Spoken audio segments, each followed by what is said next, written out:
बताइए, सबसे पहले दर्शकों को अपना परिचय दीजिए। नवोदय है। अपना परिचय दीजिए मुझे दर्शकों को। मैं आंध्र प्रदेश से बनते अभय संबोधि। यहाँ बीच में मैं आंध्र प्रदेश की तरफ जाकर आया हूँ एक कार्यक्रम के तौर पर, और आने के बाद यहाँ धरना पर जो उपस्थित हूँ। आज 114वां दिन है, तो धरना चालू है और बहुत ही ज़ोरों शोर से सब कुछ यहाँ हो रहा है। दिल्ली में भी कुछ कार्यक्रम हो रहा है, और मुझे ये कहते हुए अच्छा लग रहा है कि ये धरना जो अभी अकालीन जिसे कहते हैं, अकालीन क्या बोलते हैं इसको, अनिश्चित काल का धरना ये घोषित किया गया है, और हम इसे आगे बढ़ाते रहेंगे और इसको और मजबूत करेंगे। कब से जुड़े हैं आप धरना से, आंदोलन कर रहे हैं, कब से जुड़े हुए हैं आप इससे? मैं करीब 7-8 महीने हो गए हैं आकर। अच्छा। तो अभी जो आपने बताया कि दिल्ली में एक चल रहा है प्रोटेस्ट कुछ, तो दिल्ली के प्रोटेस्ट और यहाँ पर चल रहे आंदोलन को आप किस तरह देखते हैं? आपका नज़रिया क्या कहता है? हर एक का अपना अपना इम्पोर्टेंस है। वहाँ जो हो रहा है उसका स्तर अलग है। यहाँ जो आंदोलन है ये एक अकालीन है, मतलब ये जारी रहेगा, क्योंकि ये बीटी एक्ट के लिए है। वो सब इंटरनेशनली सब लोगों को इकट्ठा करना और फोर्स इसको मजबूत करना, वो उनका काम है। और ऐसा हर तरह से इसका जो उद्देश्य है, हर एक का अपना उद्देश्य है कि हमको बौद्धों को जो है अपना हक मिलना चाहिए, और अपना जो बीटी एक्ट का जो मुद्दा है उसको आगे बढ़ाना है।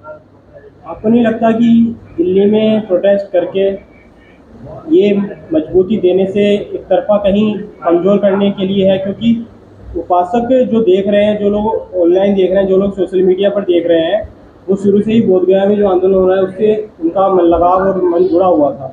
लेकिन आप एक नेतृत्व को मोड़ के और दूसरी तरफ लेके जा रहे हैं, तो किस तरह आप इसको देखते हैं? क्योंकि मजबूती से कहीं अलग ही, कहीं कमज़ोर करने की दिशा में है। नहीं, ऐसा मुझे नहीं लग रहा, क्योंकि उनका जो उद्देश्य है बीटी एक्ट से अलग नहीं है। उनका जो मुद्दा है बीटी एक्ट का ही है। यदि वो अलग अलग स्तर में कर रहे हैं, कहीं कोई पटना में कर रहे हैं, कहीं दिल्ली में कर रहे हैं, कहीं महाराष्ट्र में कर रहे हैं, आंध्रा में कर रहे हैं, कहीं कर रहे हैं, सभी का अपना एक ही उद्देश्य है कि बीटी एक्ट को रद्द करना है। तो ये मुझे लग रहा है कि सभी उसको गौर करेंगे। कोई भी अपना अपना जगह से करें, अलग अलग जगह से, लेकिन एकजुट होकर एक ही मुद्दे पर रहें तो अच्छी बात होगी। नहीं, ये तो एक समझदार व्यक्ति और समझदार बंदे जो समझ पा रहे हैं, समझदार उपासक समझ पा रहे हैं। लेकिन उनका कहना ये है कि उनका जो मुद्दे बेसिक और जो मेन मुद्दे हैं, सबसे पहला है एक तो कमेटी बनाना, नेशनल कमेटी बनाना, और नेतृत्व को लेकर उनकी लड़ाई है। पैसे के आय व्यय को लेके उनका मुद्दा है एक। तो ये उनके अहम मुद्दे हैं। तो नेशनल कमेटी का जो मुद्दा है, तो क्या रामा जी और जो एआईवीएफ के अंतर्गत जो नेशनल कमेटी बनी हुई, क्या वो परिपूर्ण नहीं है आंदोलन के लिए, जो एक अलग से नेशनल कमेटी बनाने की जरूरत है? खैर, अभी ऑलरेडी एक नेशनल कमेटी तो है ही, ऑल इंडिया बुद्धिस्ट का। और मैं जैसे मैं जानता हूँ, वो इंटरनेशनल कुछ कमेटी बन रहा है। इंटरनेशनल मतलब अलग देशों के भी उसमें शामिल होंगे।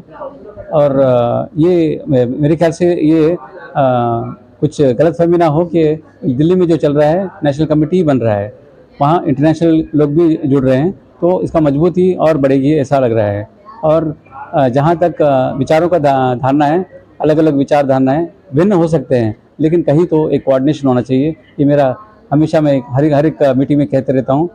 भिन्न विचार हो सकते हैं, there can be difference of views, but there should be a coordination point. मतलब हर जगह में भिन्नता में एक कोई सामान्य विचार, एक ही विचार होना चाहिए, सबका एक ही सोच होना चाहिए।